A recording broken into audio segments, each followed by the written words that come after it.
Hi, I'm Rashida. And I'm Diola. And this is Talk Nigeria. This is our very first show. We're really excited, as you can see. This is a pilot show. We're going to be focusing on social and economic issues, politics, a little bit of fashion, which will probably come from Rashida. You know, I don't really know too much about that.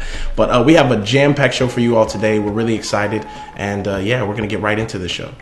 Actually, Talk Nigeria is a subsidiary of an organization called NAG, that is Nigerian Aid Group. This foundation focuses on psychological reorientation. The foundation focuses on the youth and the re-establishment of the schools. Our first topic for today's show is Adebayo Ogunlesi. Yes. We love you, Bayo. This man just purchased Gatwick Airport in UK. Exciting. For £1.455 billion. Almost, what, That's about $3 billion.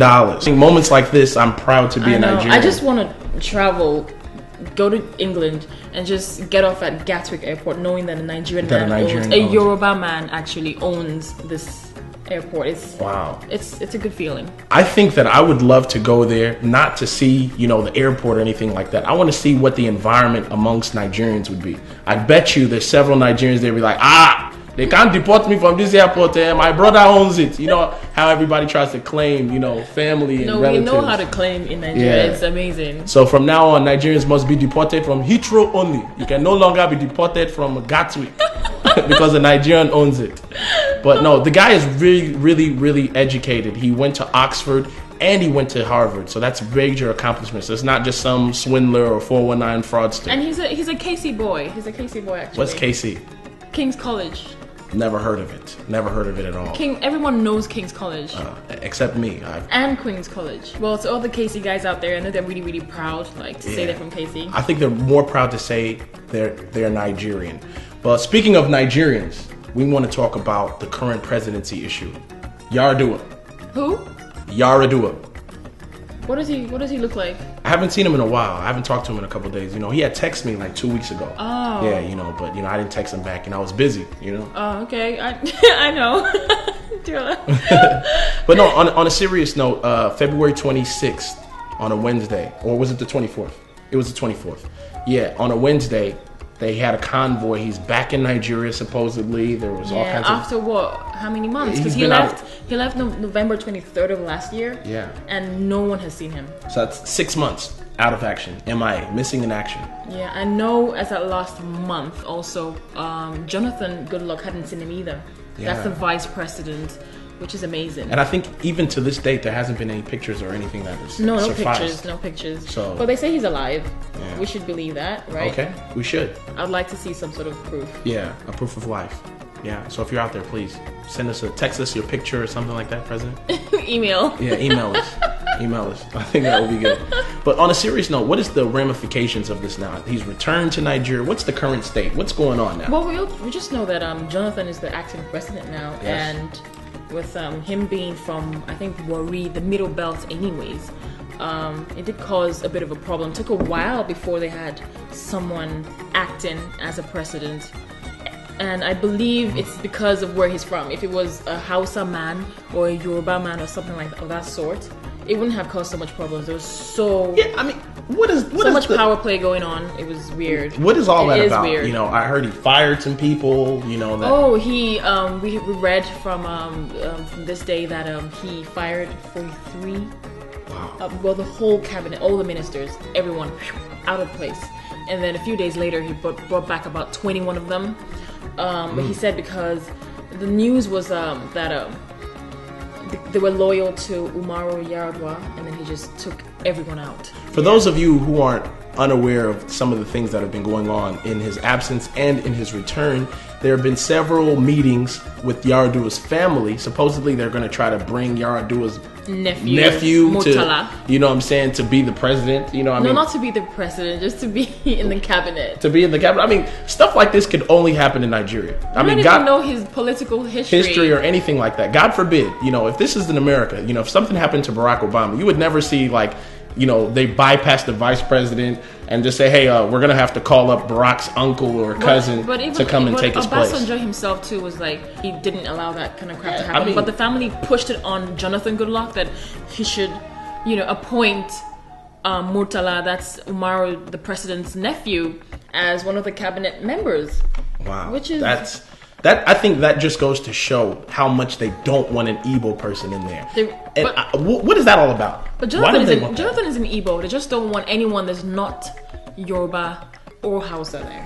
Why? That's what I don't understand. Why? We're all Nigerians. It's a tribal issue. I think the language barrier is a major thing. The Biafran War is a major thing. And then the Eastern image of the Eastern people and the Southern people isn't helping them either. So I'm over here in America, so far away from Nigeria, and I'm also scared to have an Igbo man or a Southern man or a Middle Belt man being the president because of the image they have. Hey, I believe we're all Nigerians. You know what I mean? I consider myself Yoruba. You know what I'm saying? I'm Yoruba and Igbo. And I feel like we haven't had an Igbo president since the very first one, Nnamdi Azikiwe. That was 1960 when we first got our independence. You know, I don't feel like Igbos need to succeed. I feel like we're all together, one love. You know, Ofunfunaya in Igbo and Ifekon in Yoruba and one love in Hausa. One love in Hausa. So, yeah. But speaking about presidents, it's very sad. We report to you live here. You probably never heard this, but Mariam Babangida passed away recently, and it's really unfortunate. It's really sad. She passed away in the United States. I'm gonna let Rashida tell you about that. But one thing I want to say about her, you know, she has all these accolades and, you know, all these good things that she did for Nigeria, being the first lady. But she was fine. I mean, she was probably the finest first lady that Africa, not just Nigeria. Man, she was fine. Well, she died at the age of 61 in LA a few days ago in the arms of her husband, former President Babangida, and she died of an ovarian cancer. So that's another thing a lot of women should check on and not be ignorant about it. She's going to be buried on Monday or Tuesday. She's on her way back to Nigeria right now. I think that's just really sad. I think that in light of everything that's happened, you know, she's Hausa. And speaking of Hausas, you know, what's going on in Jos, man? What is this all about? What, 460 people died? Yes. How? What is the cause? Why? This is madness. We're here because, Christians and Muslims, that's happening everywhere in the world. Yeah, so. But I never thought that it could happen in such a place like Nigeria. You know, I was getting text message, people were telling people, don't eat suya, they have poisoned the suya. It's been happening for years. It's just because now we've got mobile phones and we've got email, and it's all working so fast. It's been happening for years. It's nothing new. And then you're speaking of the mobile phones. The commissioner of police, I believe, what was his title? He said that the reason why he didn't deploy soldiers and police out there is that nobody called him. He just received a text message. No one called him. He got a text message. You know, I mean, maybe he doesn't like text messages. So because he only was text. And first of all, Nigeria, we have to learn to invest in mobile call credit. You know what I'm saying? You have to get credits. When stuff like this happens, you have to call. You don't send a text message, oh, there's a war going on, and you text somebody. Call them. So I kind of understand where he's coming from. I guess the excuse they have for not being there for 3 hours, and these people killed themselves for 3 hours. No policeman seen around at all. From what I read, I know that they were saying, and you could read up on this on the website, what they were saying is that there were several people, like the Muslims, the first time it happened in 2008, because this is an ongoing issue and it's been going on for several years now. But apparently what started it was that there was a Christian organization that tried to build a church in a very predominantly Muslim area, and they weren't allowed, they were denied, and that started one war. And then the Muslims tried to build a mosque in a very predominantly Christian area. Can't we all just get along? I think that God would want all of us to just be together. I don't think so. As human beings, we're territorial, so it's not going to happen. It's happening everywhere in the world, so I don't think it's going to happen. They're Muslims, they're Christians.